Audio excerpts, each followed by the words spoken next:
Welcome back to Sailing El Jaleo. This week we're on the home stretch as we sort out our fuel flow issue as we're itching to get out of Delaware City. The weather here has turned a little bit chilly and it's time to start heading south. So grab a drink, climb aboard, and let's get going.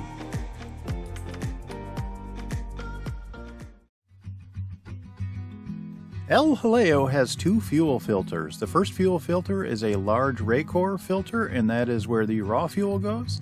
From there it goes through the fuel pump and then through a smaller secondary filter before reaching the engine. In theory, nothing should be able to get to the second filter, but just in case I decided to change it. And this filter actually, since it's located after the fuel pump, wouldn't affect the fuel pressure. So I didn't really need to change it, but I hadn't changed it yet and I had spare filters, so I thought let's just eliminate it as a possibility even in the back of your mind, so I just went ahead and changed it.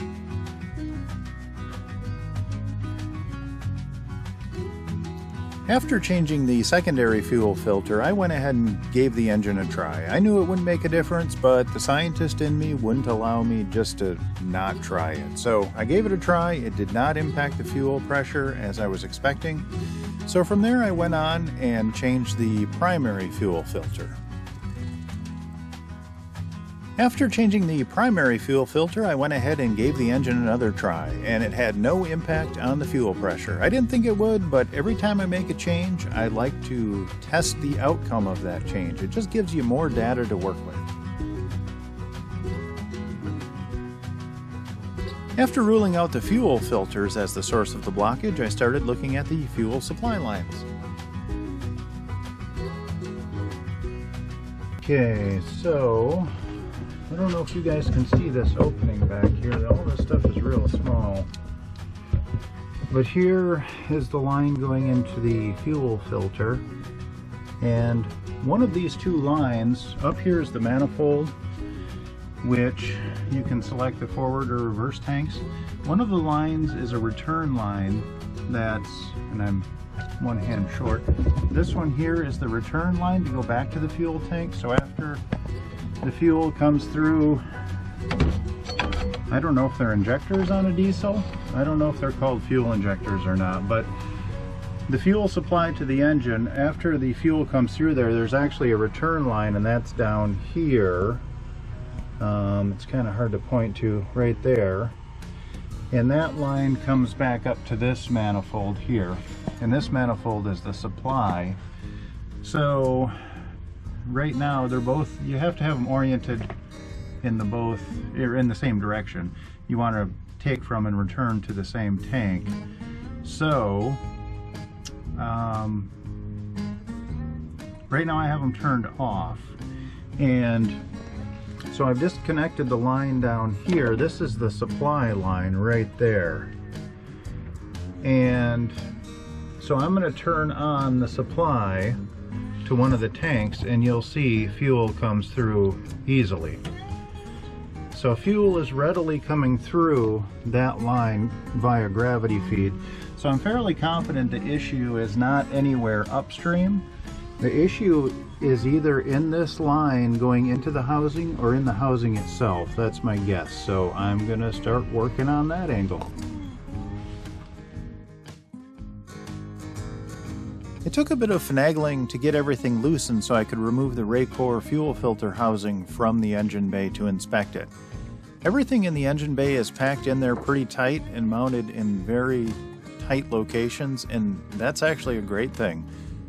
Frank, the original owner of the boat, who built the interior of the boat, did a great job maximizing storage, which is one of the things I love about this boat. I can pack tons and tons of stuff in here. It's borderline obscene how much I can fit inside this boat. Only 40 Brewer Jasons were ever constructed, and I am the fine owner of one, thankfully via Frank.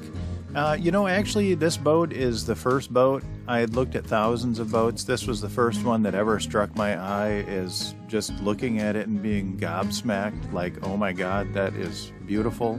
So I love this boat. I love everything about it. I love the way Frank built it. And I've actually seen different models of Jason online that are very different on the inside. where the quarter berth is beside the engine, there's tons of storage in there. And I've actually seen Jasons that have a bigger engine compartment and no quarter berth. Just a stand-up captain's table where my captain table is, and I just can't even fathom constructing it that way. So I really appreciate Frank built me the perfect boat, and I know he built it for him, but it's perfect for me. So I love everything about her. Once I finally managed to get the fuel filter housing removed from the wall, I actually found something. Okay, so I don't know if you guys can see this. It's going to be kind of tricky to try and get light in here. But this is the inlet to the housing, and it looks like there is some schmutz in there. So I'm going to go ahead and take that out, if I can, and hopefully it's just that easy. I would feel extremely lucky if that's all it was, so fingers crossed.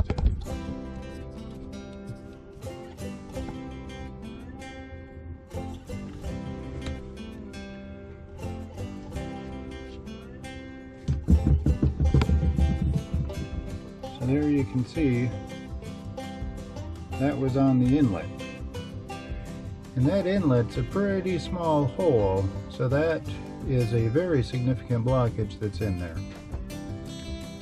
So I'm going to go ahead and hook all this back up. I'm not going to tighten anything down, but I'm going to hook up the inlet line again and see if, just by removing that little piece, if the fuel will gravity feed back into the fuel filter. So that's the plan, and we'll see what happens. Got this tightened down, and of course the dogs are being a pain. You guys, Tuna, relax, buddy. Weeks, what are you barking at?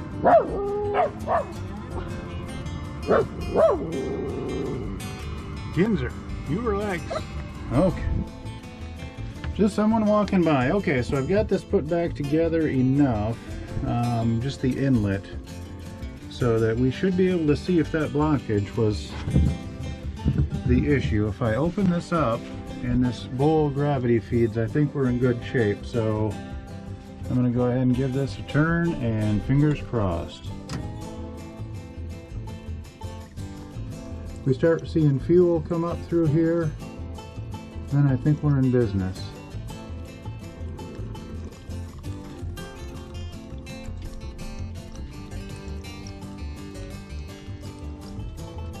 And the bowl is filling up on the bottom.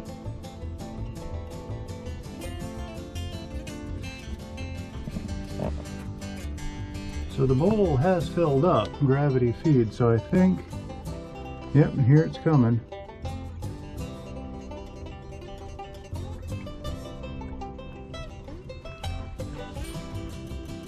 I think, I'm not counting my chickens yet, but I think we might have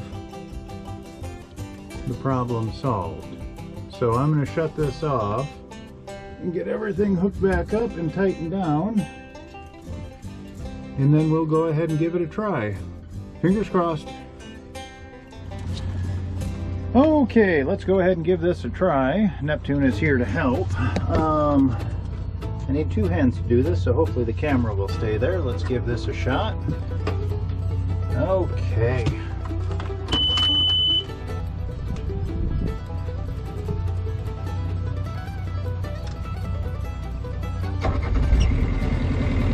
Okay, she fired right up, and it actually sounds normal too. It hadn't sounded normal for a while. So here is the fuel pressure gauge, and you can see it's down at 0 or 1 psi. And I'd just like to interject here that I am a dumbass. I did not pay attention to my unit of measure. I would be the moron at NASA that does everything in English and forgets to convert to metric, and I skip a couple $1 billion rover off the atmosphere into space.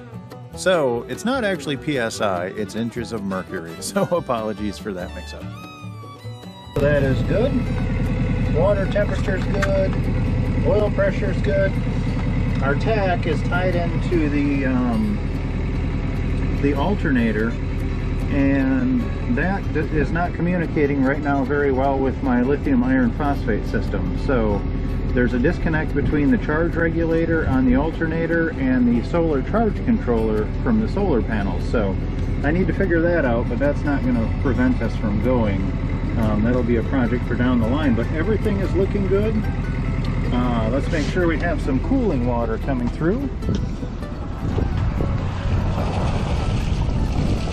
Yep, we got some raw water coming through, so that is good. And everything seems to be good.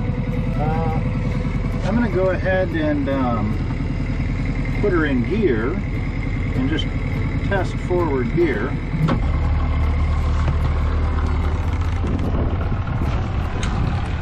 And yep, you can see we definitely have propulsion, so that is good.